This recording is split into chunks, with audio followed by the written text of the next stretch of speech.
Welcome back to the Global Digital Asset Regulatory Summit. My name is Amy Rose. I'm the CEO of the Digital Economy Council of Australia. We are hosting a global, open, free for all digital asset summit today.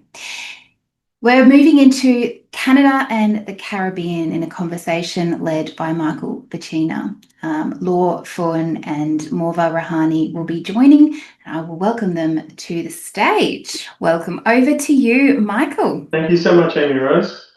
And thanks everyone who's been dialing in and watching from, well, no doubt all around Australia and all around the world.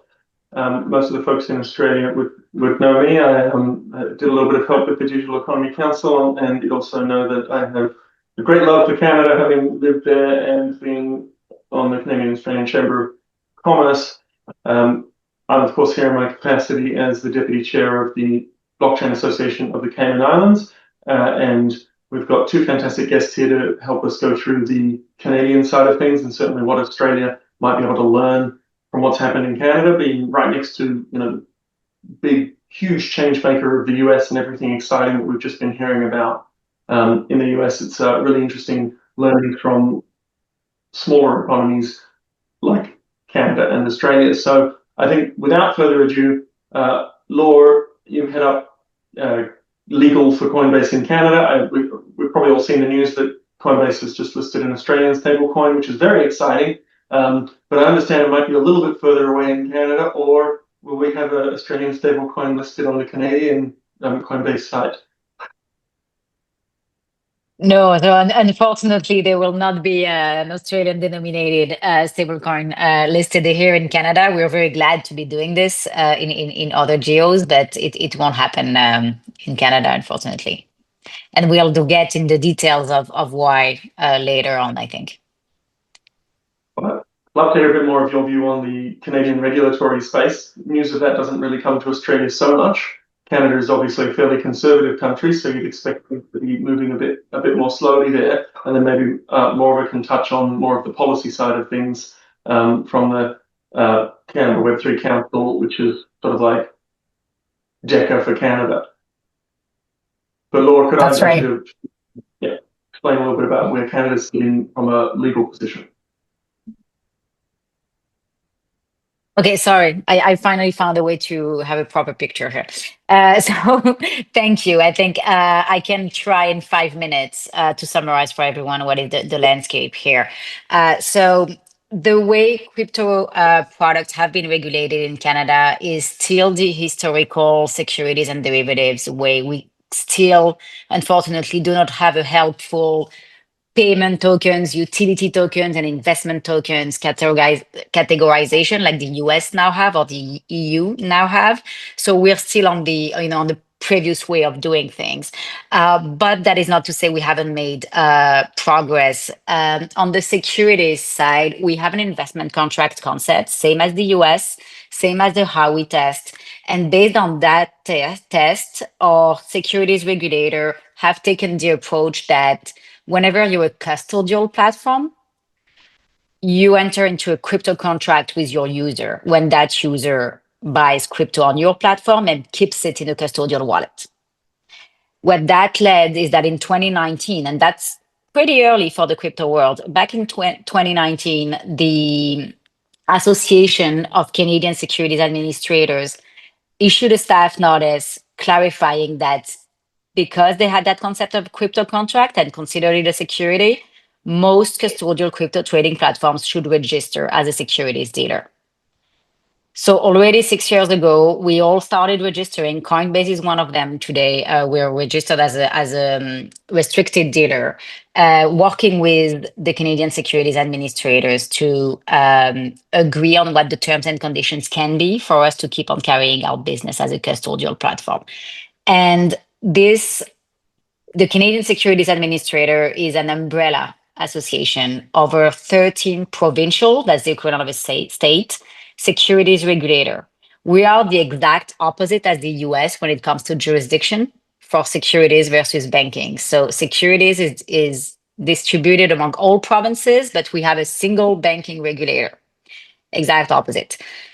So we've since 6 years ago, we have crypto trading platform registered with these 13 securities regulator and registered with our AML regulator, which is called FinTrack. On the derivatives side, we have much less harmony. You have to work on an individual one-to-one conversation with each of the regulator, which is why you probably see much less derivatives in Canada than you see in your home geos. And it will unfortunately continue for quite a while until we find a way to make it happen.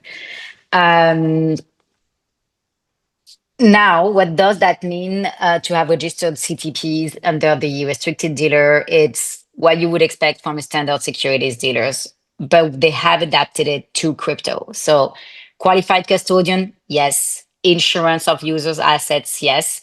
Segregation, investor protection, appropriate policies and procedures, and all of the AML checks that you had to do. I think from my point of view, having this in 2019 was very advanced, made us one of the leaders in creating crypto trading platforms that were, safe, trusted, like Coinbase wants to be, and I think is in the world. We are the first international platform to become registered in Canada.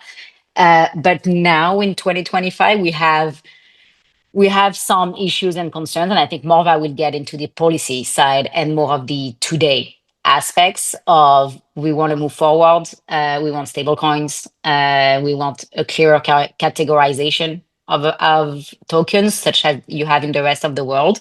So hopefully we will get that soon, and Morva will get into these details, I think. That's good. So for the people in Australia, it's imagine you're dealing with ASIC, but every single different state to try and get things done, which is not a pleasant experience. Australia's very used to dealing with very unitary federalized systems, and that's double-edged sword, but certainly when it comes to moving policy forward, quite a bit simpler when it's just one regulator and not 13 odd to try and harmonize. Morva, you've had to dive probably squarely into that policy challenge. Maybe you can speak a little bit to that, as well as the impact that the pivot in the United States has happened, given it's right on the doorsteps, combined with effectively are we allowed to say trade war? The elbows up movement with America, but also the competition of the US getting really friendly on crypto, and Canada being similar to Australia in some ways, but perhaps falling a bit behind that early lead. So maybe you could speak a little bit to that. Sure. I mean, we certainly called it a trade war here, so we use that word. One thing I'd like to say, like this concept of a crypto contract that Laure mentioned, and the fact that we were really ahead of the curve back in 2019. I think part of that was triggered because, we had our own FTX in Canada. It was called Quadriga. There's a Netflix documentary about it. It's called Trust No One, The Hunt for the Crypto King. I highly recommend everybody go and watch it. And so it kind of forced regulators in Canada, all the regulators that Laure mentioned, to come to the table and say, what are we going to do about this? And I think, any sort of advancements we've seen in the country has come through a risk lens or risk aversion lens, because Michael, you mentioned at the beginning of the call, we have a conservative culture. I wouldn't say not from a social policy standpoint, but definitely from financial sector policy. When it comes to regulating our banks, we are quite conservative. We have always said we proudly haven't had a bank failure in a long time. Meanwhile, south of the border, I think the latest one was last year.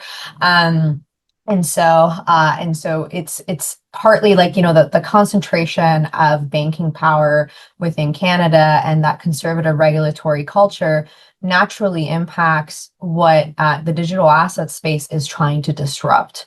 And so what we've seen to date is, if markets have been launched or products have been launched, normally as a result of, something like Quadriga or a legal challenge, or regulators sort of being put on the spot, backs against the wall, having to do it. And I say that's where we are again at today, where because of the quick movement south of the border on a variety of, whether it was market structure, which was, I believe, was being talked about in the last panel, the Genius Act being a big one that's getting a lot of attention in Canada right now.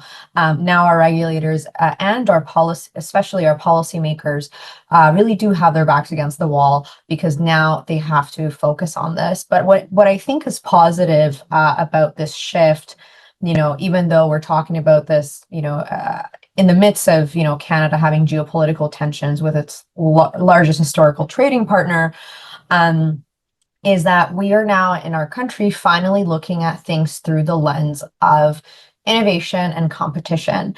And that doesn't mean that we, don't think about risk anymore and we don't think about consumer and investor protection anymore. It just means that the way we strike that balance isn't going to be like this anymore. We're going to try and actually have a balance this time. That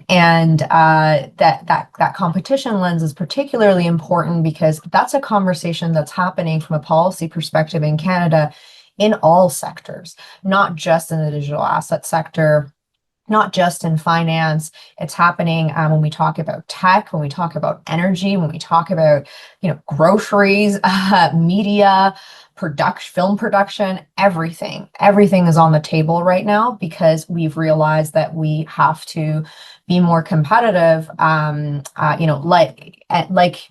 would say Australia, I always say from a policy standpoint and economic standpoint is more similar to Canada than obviously the United States. And so I'd say a lot of those similar conversations I suspect are probably happening in Australia as well. But I mentioned the Genius Act before, and I think that is actually at the center of the political driver in Canada of hopefully some of the changes we'll see when it comes to how our policymakers and our regulators think about the digital asset space. We have, the policy wonk space, the Ottawa circles, the think tanks and the academics and journalists who don't normally write about this stuff are now suddenly, and tech leaders outside of this space are all of a sudden writing about stable coins and digital assets, and they're calling us up to try and educate themselves on the topic because within the Canadian policy and political circles, they do view Genius as a threat to our sovereignty when it comes to the Canadian dollar, and we do need to get a Canadian denominated stablecoin out in the market. Otherwise, we do risk our efficiency of our monetary policy when it comes to the expansion of the digital economy. And we do risk, the competitiveness of the Canadian dollar if we don't act now. And so the conversations I'm having in Ottawa right now, wildly different than the conversations I was having even this time last year in Ottawa, as Laure mentioned. And so I am cautiously optimistic that we'll see some movement. Of course, I think I don't expect for things to be right and perfect out the gate on the first try. But I think one common thread is that when it comes to any sort of financial sector disruption, if you will, we look at it, or our policymakers always look at it through their lens of disruption, and they only do something when they're like, well, we have to do something. And I really hope in the future we look at it through that lens of competitiveness and innovation, as we're forced to do in all other industries of our within our economy right now. Can I ask a follow-on question then, Morva? I think it's a very similar comment, and certainly when I was working with DECA, we had challenges in the Australian space as well. There's always a natural inclination to put out a fire when it's burning, but not perhaps fireproof things in advance when they're not as urgent. Have you, other than that outside pressure from the United States, have you seen any strategies at the policy level certainly for Web3 Council coming into Ottawa with policymakers that have cut through that issue of, if it's not wildly urgent, we're going to push back priorities? Or do you think that's something that it's just a landscape issue that you have to deal with? Generally, is that something that we can expect moving forward, or? Well, just in terms of, I was thinking more, have you, in your experience with those regulators and policymakers, have you found any particular angles that cut through that, or is it more the external Right, pressure from right. the US that's Yeah. really the Right, driver? like in general. I do think that in Canada, so one thing from a political standpoint, I'd like to mention is our political culture and our lobbying culture is also structurally and legislatively different than in the US. We don't have PACs and super PACs and things like that. Like, I think we can all acknowledge here part of the reason things move very quickly in the US is because, there's a lot of dollars behind, those interests. And that isn't really something that you can accomplish in Canada if you if you do want to have influence, you have to have tangible economic scale. And if you don't, and that's just not where the industry has been historically, obviously, because it's nascent, right? And this is why nascent industries in Canada struggle to break through. And so obviously, I think one thing that always helps is use cases, existing use cases, showing your critical mass to the extent that you can, just doing good policy work, presenting good research and getting allies, in the policy wonk and, the technical academic circles I mentioned, they do have a lot of influence actually in Ottawa, especially, within the public sector circles. And so I think that does cut through. It just takes a lot longer. And if you have done your homework in those aspects, once the timing and the politics finally align for you, things can happen very quickly. But again, those structurally, like those political and structural differences between us and the US means that you're not going to like the speedy political movement that we're seeing in the US. We just wouldn't see it here because again, like that financial incentive piece is not really present in our political and electoral culture. I think that's I would probably like very to add something to that because we've seen it with staking. I think it's a very good example of if Canadians are actually doing something, yes, the regulators will come in, try and understand it, and find a way to regulate it properly. And I think that's one of the ways we've been able to cut through is actually showing it is being done right now by Canadians with unregulated players. So you have to find a way to allow us to do it so that at least it's under your purview and we have investor protection measures in place and AML measures in place rather than just going on the unregulated path. So to me, that's maybe the most efficient way to cut through. But you need, exactly like Morva said, a critical mass, right, of their use cases and being able to tell them, guys, this is happening. Canadians are doing it. We need to protect them. Help us. I think that's very insightful. I think that we've often seen an environment that for decades the banking system was the gatekeepers for anyone coming in to offer products to a foreign set of citizens.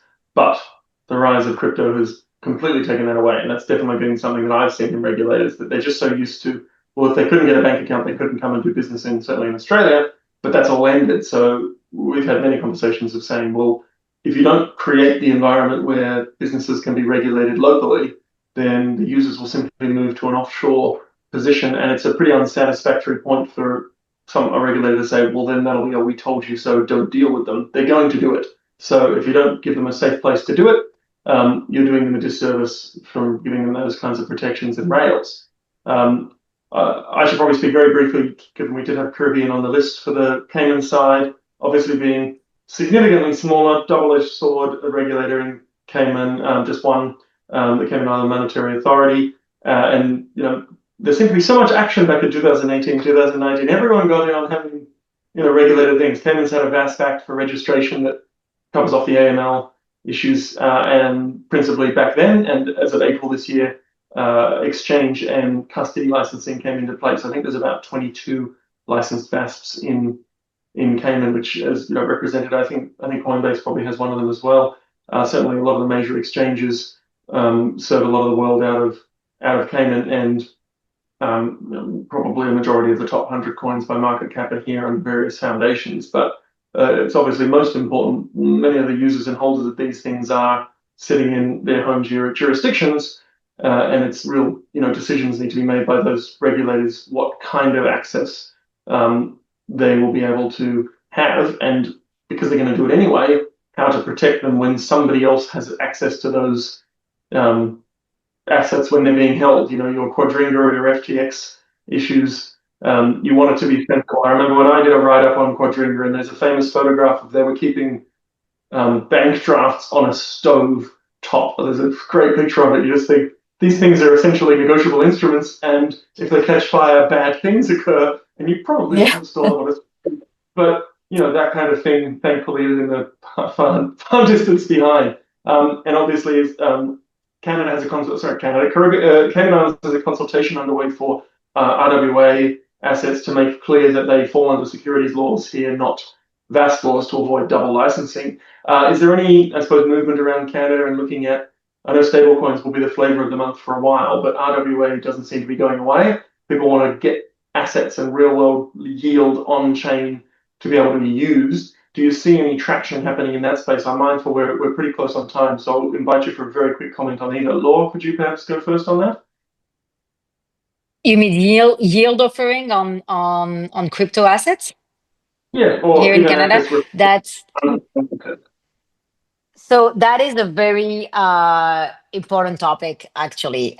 When I first said we register our securities dealer, crypto trading platforms, when we were first told to do that, we believed that by doing this, we would be, subject to almost the same thing as securities dealer, and thus have the same rights as securities dealer. The reality is that we do not. Because we benefit from a certain set of exemptions, we also cannot do standard securities and standard derivatives. We can only do crypto contracts, and we're specifically prohibited from standard securities and derivatives. And our securities regulators see yield-bearing products as securities in and of themselves, so they prohibit us from doing this.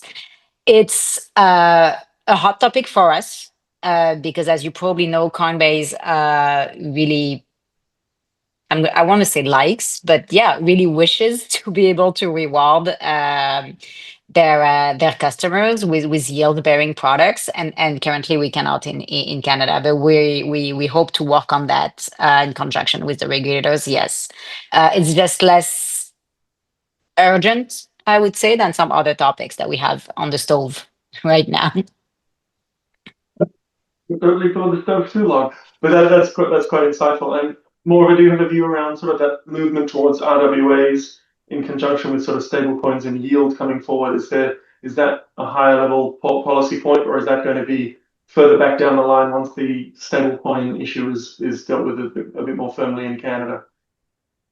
So I agree with Laura, and because of our structure, and because of what Laura said, that it falls within the securities parameter, then we're talking about those 13 regulators, whereas with stablecoins we're talking about federal, maybe some provincial aspects of it, but we're talking about prudential regulation, payments, and so because of that change in jurisdiction, if I were to say from a policy strategy standpoint, that kind of changes things, and